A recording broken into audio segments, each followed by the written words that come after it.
You are listening to Abnormal Spaces. I'm Donnie. I'm Ryan. In this podcast, we discuss conceptual realities, the researchers, authors, and explorers who describe and define them, as well as our personal experiences in these abnormal spaces.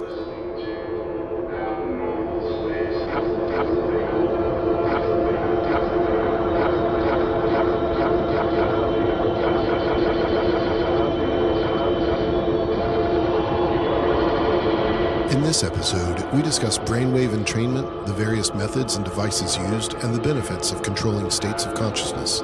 We also compare our experiences using items such as the God Helmet, Kasina Mind Machine, and Ganzfeld goggles.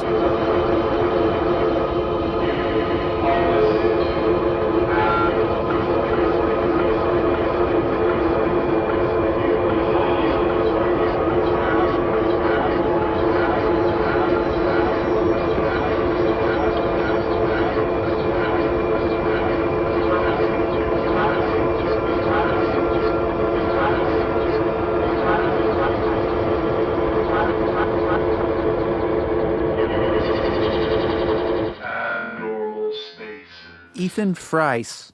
Yeah. Ethan Fries.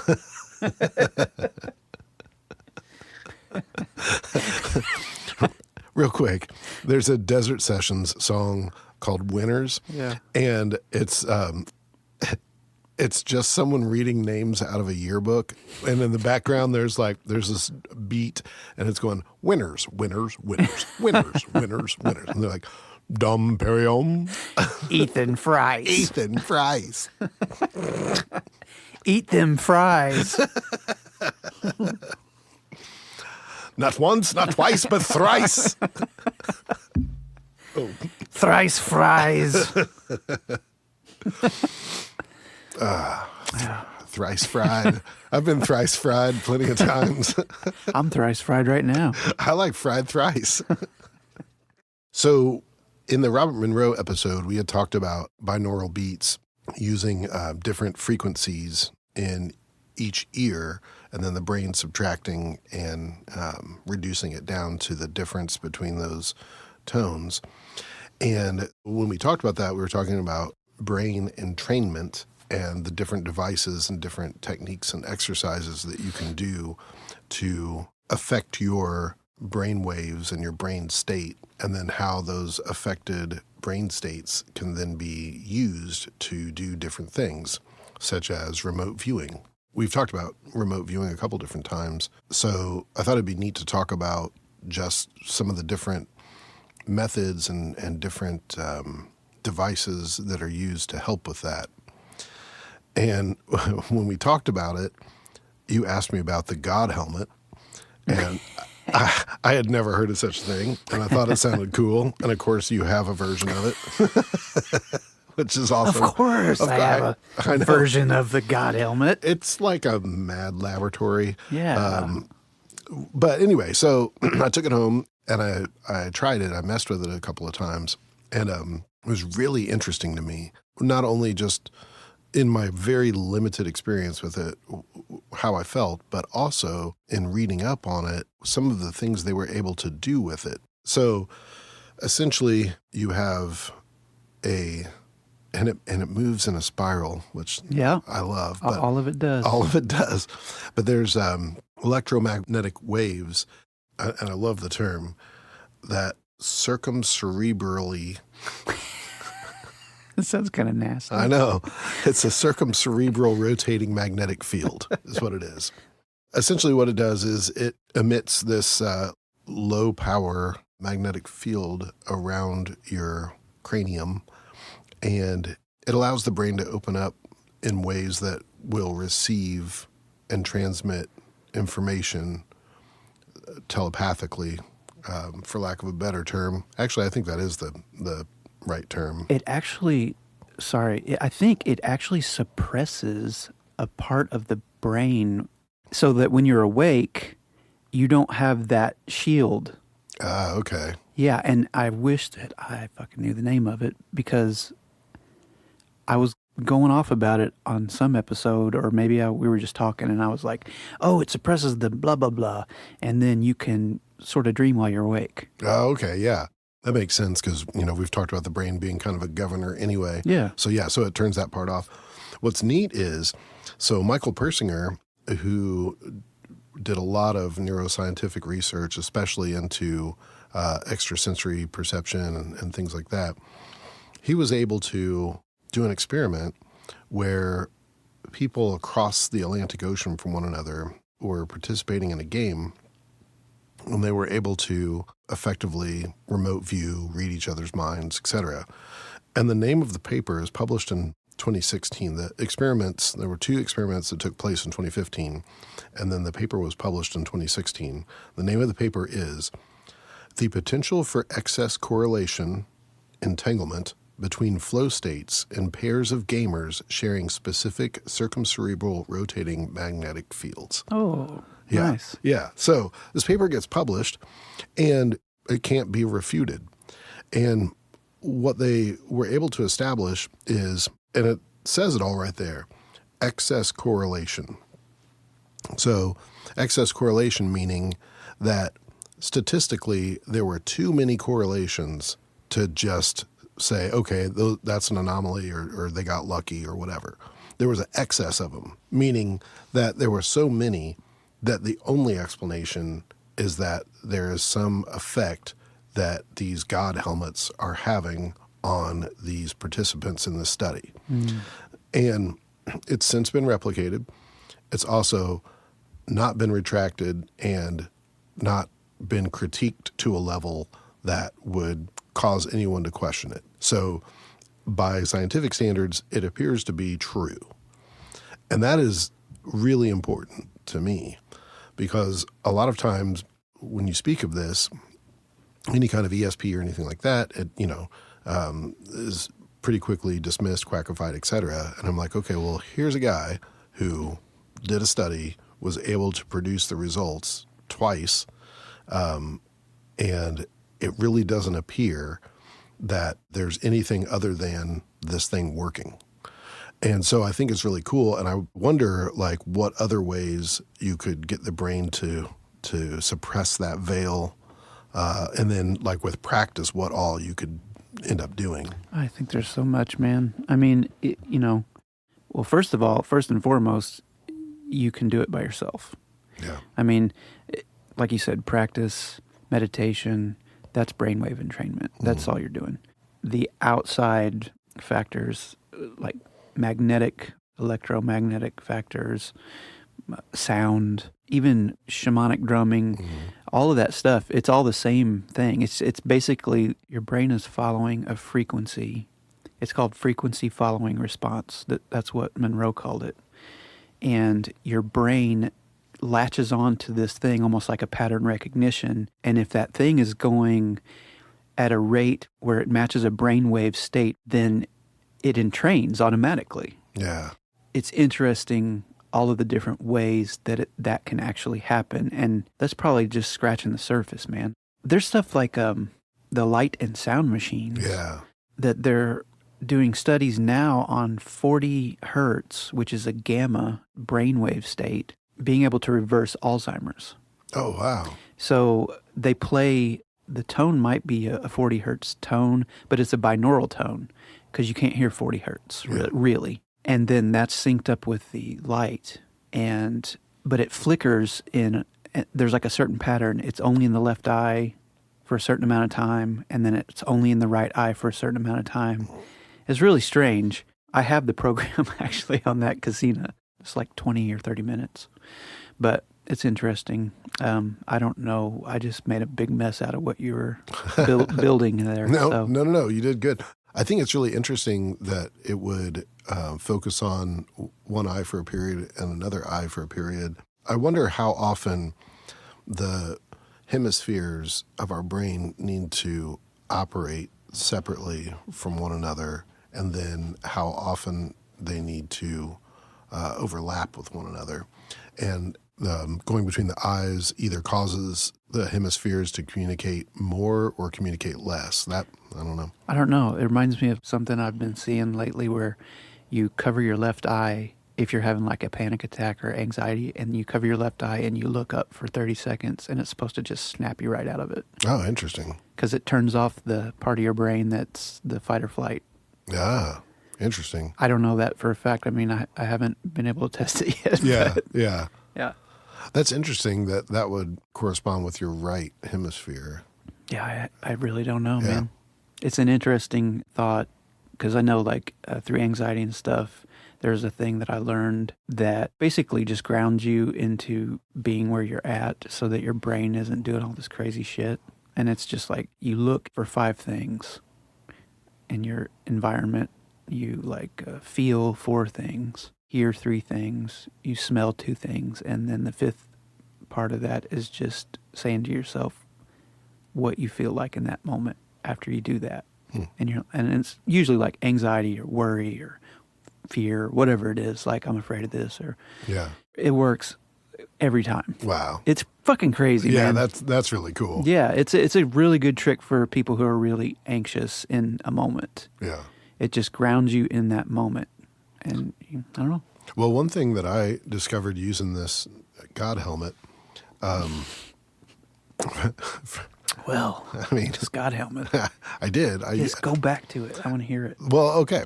So one thing that I discovered when I was using it was easier for me to clear my mind, and it was easier for me to concentrate on certain things. And since I was just kind of going into it, seeing what it would do, seeing how I would react to it, etc., I didn't really have a plan. And so what I decided to do was, I sat with my feet flat on the floor, my hands resting on my knees, palms facing up, and just noticed the way everything felt in my body, and noticed the way like the air outside my body felt. And it was extraordinarily easy to just focus on those things. Nice. Yeah. And I can do a pretty decent job of clearing my mind. Another time that I did it, though, I had a lot of work going on, and I knew that I was going to be, interrupted. So what I did was I focused on actual, like, thoughts and feelings, and I tried to beam those to my loved ones. I don't know that they necessarily noticed that they received anything or felt anything, but I felt good sending it out, and I felt like it was a good use of the time and et cetera. So yeah, I think that with more practice and maybe some direction, like here's what's good to do, or here's, a thing that's effective for people if you're trying to do X, Y, or Z, that'd be really neat. I definitely noticed a difference in my ability to work within my mind, and I thought that was really remarkable. That's what I noticed too. I fell asleep a good handful of times, like just sitting in this chair. Mm-hmm. And I knew that because that thing like started falling off my head and I was like, oh, and I wake up. Yeah. And, I'm sitting down here, there's 2 lights and I just was facing these lights. It's not like it was dark in here or anything. I'm just like sitting here. I heard myself snore, I think, maybe once or twice, which is weird. Yeah. It is a crazy thing. And it's even crazier that there's some dude that recreated this shit and that I bought it. It's called the Museum of Tarot. I don't know how I got on it. I just found it somehow. It's a cool place. This guy, I think he's like a neuroscientist or something. Like he's a really smart fucking dude. I mean, I don't agree with everything that, it's kind of like there's a lot of stuff. But anyways, he does recreate these really important things from the past that are gone, like the halo pulsar, which was created like in the 20s or the 30s, that puts that magnetic field around you for protection against electro EMF and all that. Mm-hmm. And then he remade this, the Aura glasses, with the Saya. What was that stuff called? Anyways, it's like that dye that they put in there that was from like World War II or... Oh, yeah, I remember you showing me that. Yeah. Yeah, I never got those because I'm just like, I see enough of that crap with my eyeballs, Right. or whatever. Yeah. But this thing is interesting because it has two settings. It's actually a program. You turn it on, and for the first 6 minutes of the program, it actually puts your brain into an altered state where you get more relaxed. And then after that starts the 40 hertz cycle, or whatever the magnetic cycle is, where you sort of deepen and the focus becomes real one-pointed almost. Yeah. It's really strange feeling too. That's neat because I didn't know that's what it did. Yeah. Yeah, I could definitely tell how relaxed I was able to be and how quickly. Real fast. Yeah. Yeah. Very cool. Those goggles, the Kasina goggles, is that what they are? Or you mean the light and sound machine one? Yeah. The Ganzfeld, that's what they're called. Okay. That thing was crazy. I would like to do that again, although it did kind of hurt my eyes a little bit. But essentially, so it's another route towards brainwave entrainment. So there are these geometric patterns of different light frequencies, I guess, and different colors. And it's just like this continual moving pattern. And it is really, really interesting. It's just flashes of light. Your mind and eyes are making the patterns. Oh, really? Yeah. Oh, I didn't know that. No, it's just going on and off. Oh, wow. So that's even crazier Yeah. because, it was patterns and colors. And you go into it. Yes, yeah, moved into it or like moved through it, it Yeah. felt like. Yeah. Yeah, that thing was wild. And, that one didn't give me any kind of sense of like peace, but it did give me like a sense of kind of wonder and kind of like what is in here as far as like what is in my brain.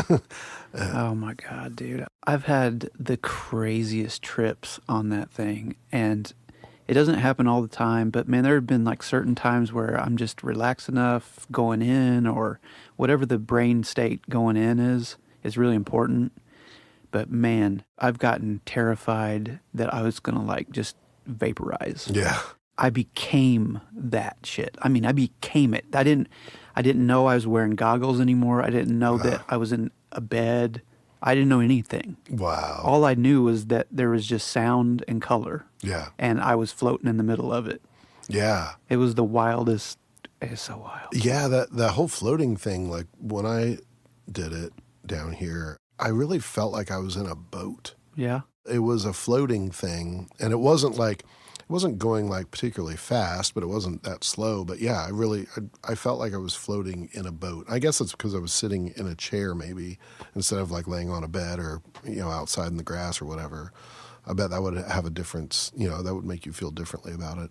Yeah, there was one time where I remember seeing flashes of real things, almost like memory flashes, but they weren't memories. I remember seeing like grass. I feel like I saw like kids on a swing. It was really weird. This was like all in the midst of this program. That's wild. And it's it's totally for out of body experiences and different experiences like that. The programmers of these things, this just blows my mind that people program these. Yeah. You can buy suites of different audio suites. That's what it's called, or audio strobe. I'm sorry. Audio strobe is the one that syncs the light with the MP3 encoding. Okay. And they work together. Interesting. And so the people that design these, they have software that doesn't, and it's the craziest shit, man. Yeah. I was like, I'm going to get into it. And then I was like, I'm not going to get into this. I don't have the patience for it. But there's some of them that I've noticed that definitely are much more impactful than others. There's one guy called Enkidu, Enkidu. It's another light and sound machine that doesn't work with goggles. It's just a box that you put over you and lay down, and so it's maybe about like 3 feet above you. Oh, okay. And it's really strong. Yeah. But it's like a completely goggle-free experience. And that shit's supposed to be crazy, but it's also crazy expensive. It's like $3,000 or something. Oh, wow. Yeah. Whatever. I think this Kasina might be the best thing ever made. Really? For the price. I mean, it's like $400. You get the deep field Ganzfeld goggles. You get the main piece, and it has like 50 or so pre-programs on it, but it has like, you can get endless storage for it, and you can get on forums and stuff and download audio strobes and whatever, spectro strobes. You can download all these different things for it. You can buy packages of audio strobes. It's a whole world of its own thing, you know? Yeah.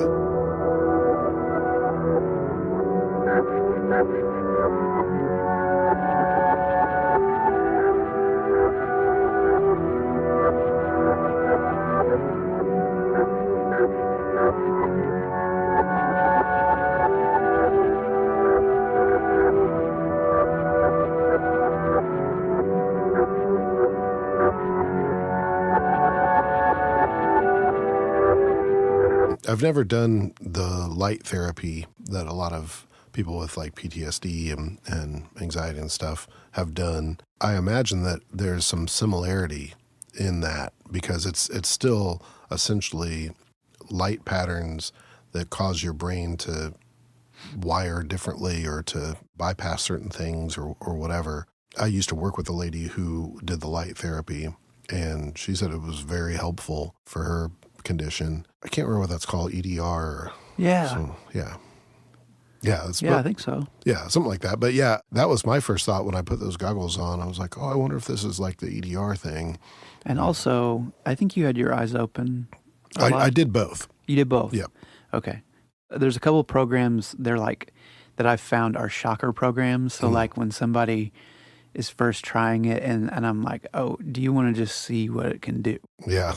Then I just play this one. It's called like Garden of Delights or something. It's actually an Enkidu program. Oh, cool. And I swear, man, it might be my favorite one because it immediately snaps me into, like, I'm in it immediately. Yeah. And there's certain parts of it where it feels like you're in this intense sunlight where, like, you feel like the sun, you can see it.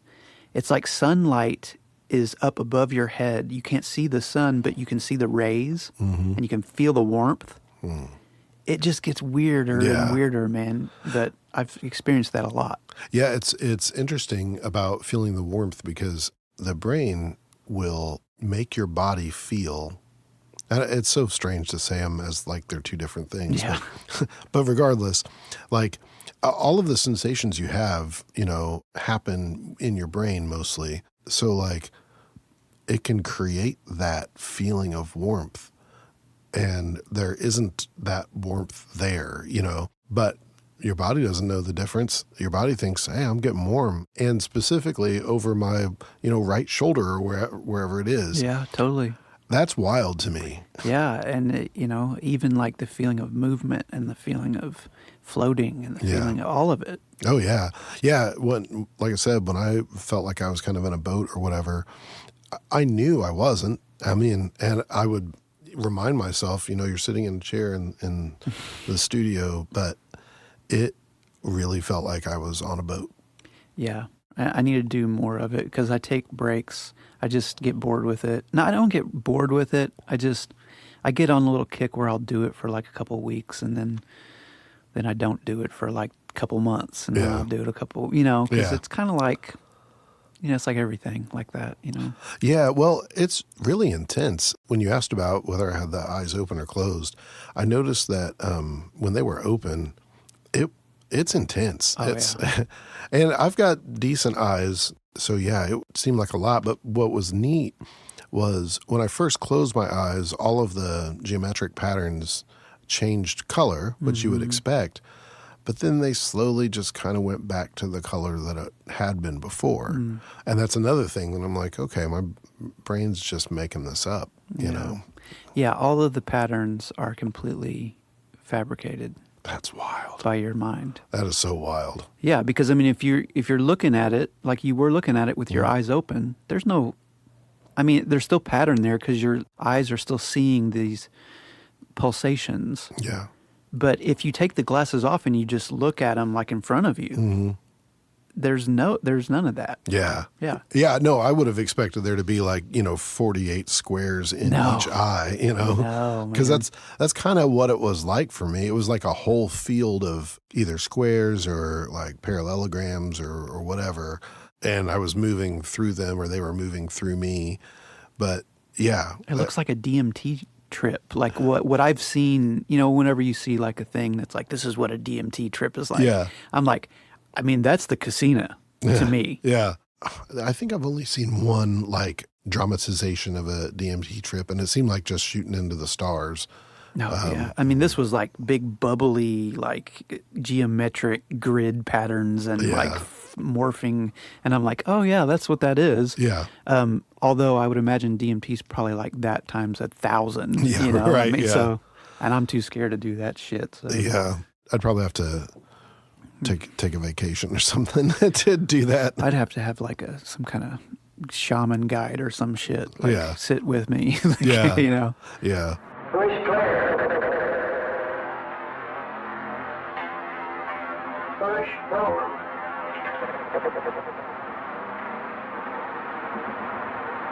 Holding on.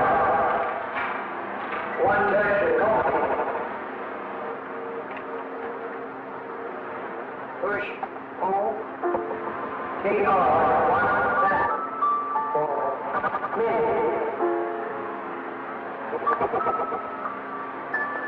Push again for 30 minutes. Push it again for 1 minute.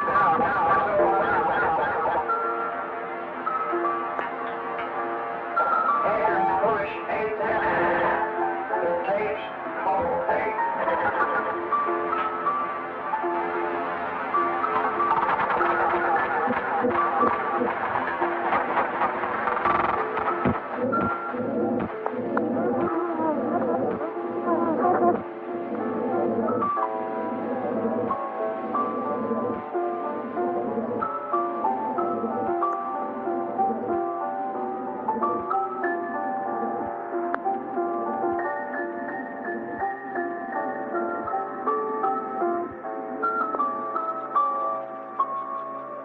What other kinds of brain entrainment things, like devices, are you aware of or do you have?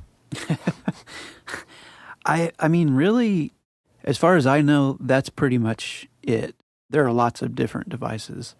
The magnetic ones are really interesting to me, even more so than like the binaural beats and stuff, I think, because there's some devices, they're like headbands that are like Omni PEMF, pulsed electromagnetic field device. And they've programmed in brainwave states into that. And it basically does the same thing that the God helmet is trying to do, only it's supposed to put you into different like states based on which one you pick. I don't know. I haven't tried it. Yeah. I've heard good things about it, and it's really been used for PTSD and things like that. Yeah. I think with these things, any of these devices, it's all about using them over time. Yeah. Your mind learns how to adapt to it and expect it, and then it also compensates, like in real time, and you learn tricks. Yeah. Of like, oh, when this happens, I feel like I move about a foot outside of my body, and when this happens, then I can try to do this. Yeah. So you start to learn how to train yourself to be able to move within the environment. And I think that's the most important thing is your persistence and working with the technology, not just being like, whoa, here it is, do it for me, like. Yeah. So. Well, that's a good point because, when people first get into like meditation and stuff like that, it usually takes a while for them to build I don't want to say muscle memory, but, to build upon that experience so that they can predict it and expect it and better command it and then use it more wisely. Because it's like anything else, when you first learn to ride a bike, obviously you're not going to, do the Tour de France or whatever, you know, so it takes a long way to get from there to there. But I would imagine it's the same. I kind of feel like musical instruments in a way are a brain entrainment device. Absolutely. They're like they're the most primitive. Yeah. one. Yeah. Like the drums and chanting and that kind of thing. And, it's really neat that throughout civilization and pre-civilization, humans have found a way to change their brain state. Whether it's through shamanic drumming and chanting, or whether it's through psilocybin or whatever, there are all these ways that humans have done that, and there's a need. There's some kind of like core need to change or control your brain state and to regulate within an environment how you're going to manipulate that environment or move through that environment or whatever. Yeah, it's a challenge. It's like different sets of challenges, Yeah. Because when you're here, there's a lot of challenges that are just forced upon you, it seems. Yeah. I don't really think that way anymore. Yeah. but in the traditional model of things, we're in this sort of jail cell, and all of these things are just flying at us all the time, and we have to figure out how to navigate it. Yeah. And then it gets really repetitive and boring, even though it's not boring at all. Right. And it's the same way with all this other stuff too. Yeah, you could see the most fantastic shit that you can't imagine, and eventually you'll get tired of it, because I think that's just the nature of our mind. Yeah. Yeah, I think so too. Well, when there's not a new pattern to recognize, we get bored. Yeah, well, it's like if you apply a certain voltage to your skin, it'll get used to it really quick. Yeah. And that's what your mind does too. Yep.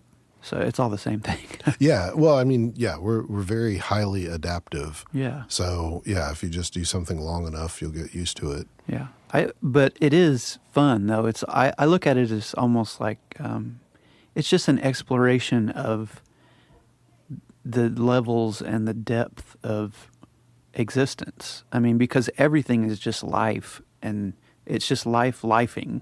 Yeah. It doesn't matter, like, if it's, a DMT world or an alien world or an alien planet or another universe or whatever it is, it's still lifing. It's still smelling, seeing, touching, tasting, whatever. Yeah. It's still your senses. Right. Yeah.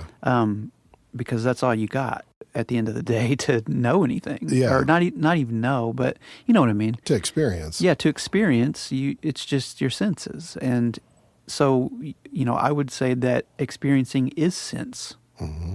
And so there's no difference. I heard Alan Watts say, there was like a little recording snippet, and he's just like, people just go around and they forget that the whole point of being alive is just to be alive. Yeah, just to live. Like, there's no point. Right. It's just like living is the thing. Right. Yeah. In whatever form it takes. Right. It's like when people talk about their purpose, and I'm just like, what? There is no purpose. Like, why does there have to be a purpose? That doesn't make any sense to me. Well, the purpose is already done. Right. Yeah, that's it. Yeah. So you're chasing some definition of what you're supposed, and I think, honestly, I think all that comes from us, like, not really fully understanding why we're here. Totally. And I mean, who cares? Like, and it's all passed down. Yeah. It's not for sure. ours. It's not our originals. Yeah. Nothing is. So, everything that we know is secondhand, and everything that they know what is secondhand. So it's just how it all works. So that's why the most interesting thing is to be firsthand and just go with that. Yeah. Yeah, for sure.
And that's what these things help you to do. Because like I said, when I was trying the God helmet out, I was in that meditative state very quickly. And then I was really able to concentrate on my body and stuff. And I started with that just because, it was my first time using it. And I was like, well, I don't really know what to do. So let me just see if I can experience anything any differently, if I can feel anything any differently. And I did. And, I guess the other thing too is a lot of this stuff, especially initially, is pretty subtle. Mm-hmm. Oh, yeah, super subtle. So you do have to be looking for it. And there is that whole like, well, what kind of bias is that when I'm looking for it, Well, everything's a bias, though. It's true. Yeah. I mean, to that degree, I've said it before, I think all reasoning is motivated. So, yeah, I was motivated to find something. But by the same token, how do you ever do anything if you're not like motivated to do something, you know? So totally. And I mean, you also have to think like, everything's a tool. It's just a tool to make something faster. So like, traditionally, back in the fucking 1500s or whenever it was, and people are in monasteries and meditating and starving themselves and being a hermit in a cave and doing all, and you can do all that still. Yeah. It's fine. And it'll take you 20, 30 years to reach a state that you can now reach in maybe a month. Right. Or maybe immediately. Yeah. Who knows? It depends on how receptive your mind is to this technology. Some people fight it and fight it and fight it. I'm kind of one of those people, which is weird, but it's just how my brain is. I fight against shit. Yeah. It's like astral projection, that was kind of like thrust upon me in my teen years. And I'm like, I didn't know anything. I was like, macaroni and cheese is my favorite food. That's where I was. Yeah, right. I didn't know. I had never heard anything about anything. Yeah. And I was having these crazy out-of-body experiences for, 10 days in a row. And then later in life, I learned to realize that it wasn't a scary thing. It could be a scary thing if I make it into a scary thing. But it's more like you learn to recognize the different states and the different shifts and how it actually feels to be in the vibration state or to feel right before you separate from your, quote, body. Yeah. Or whatever that feeling is. It's movement. It's vibration. It can be really jarring. It can be really hectic and like loud, scary, or it can be like a bee buzzing, or it can be like a flute playing. It's the weirdest stuff, man. Yeah. So it's different for every single person. It's the same with these machines. You recognize the signposts to let yourself know where you're at in that experience. So it's like, I'm vibrating now. Now that I'm vibrating and I can't move my body, like I'm in paralysis, I know that this is the state where all I have to do is think about either rolling out of the bed or think about floating up to the ceiling. And if I can hold that enough, it'll happen. And it's really quick. Yeah. And it feels like you're coming out of glue or something, like you're stuck in a rat trap, a glue trap. And then you finally get out of the trap, and then you're just like, it's silent. It's like, it's just a wild, man. How long would you estimate it took you from the time you initially had the experience to the time that you felt like you could somewhat control it? I was probably 15 or 16 when I had that string of them. And then probably wasn't until I was like maybe 19 or 20 before I started, because that's when I think that's when I found Journeys Out of the Body, the book. And I don't know how I found it. Yeah. I was just in a Barnes & Noble or something, like looking around, and it was like on display, I think. And I went right to it. Yeah. And I was like, Journeys Out of the Body by Robert A. Monroe. And I just bought it. Yeah. Or no, I didn't buy it. I sat down in the chair and I read it for about 2 hours. Oh, wow. Because I think I was pretty broke back then. Yeah. But then I bought the book. Yeah. And I was like, oh, the vibration state. I know what the vibration state is. Yeah.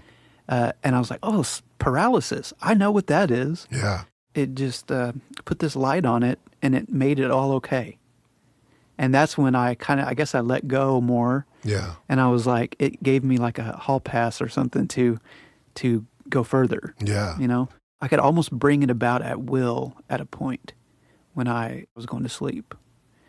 There was a point, I remember a specific sort of thing that I heard, and I can't remember if it was Monroe or like Robert Bruce or something, but after I had read all this information about envisioning something that is about 10 feet, like a point of light, a little dot, 10 feet out in the darkness of your vision. And I started doing that, and the more I did that, the vibrations would come. And I could see that point of light, and it was almost like how I could do it. You know? But then I would always fall asleep, and then I'd wake up, and I'd be in the vibration. Oh, cool. Yeah. That's neat. So I never did it like consciously, just from like being awake to go into vibration. I always had to lose consciousness, and then I'd wake up in vibration. Interesting. Yeah. Well, I mean, maybe that's turning the governor off, you know? Probably. And there's another interesting way that I learned, and this is a really good one. Like say you're in your bedroom, and if you just imagine walking into the living room or the kitchen or wherever in your house, and try to be there as fully, like put your imaginary hand on the couch and feel the fabric and like immerse yourself in it. Mm-hmm. As soon as you fall asleep, you'll start vibrating. Oh, wow. Because your thoughts are away from your body. Oh, okay. Cool. Yeah. That's really neat. That's a really, really good... that might be the best one that I've ever tried, like repeatedly. Yeah. And it works. It just works, man. Another one that works is actually going to bed, setting your alarm for about, like 3 or 4 in the morning, getting up out of the bed, staying up for about 30 minutes, then going back to bed, and that, without fail, makes it happen too. Wow. Yeah. Yeah. Well, yeah, probably because your brain is kind of tossed between these states. It kind of... Yeah, and it wakes up enough to where you fall back asleep, and it's awake enough to know... Yeah. To catch it. Yeah, because your body still wants to be asleep. Yeah. So, yeah. So that's a way of brainwave entrainment as well. Yeah. Because you're actually working with the natural sleep patterns of your brain that, Yeah. and interrupting them and doing weird manipulations with them, Yeah. Yeah.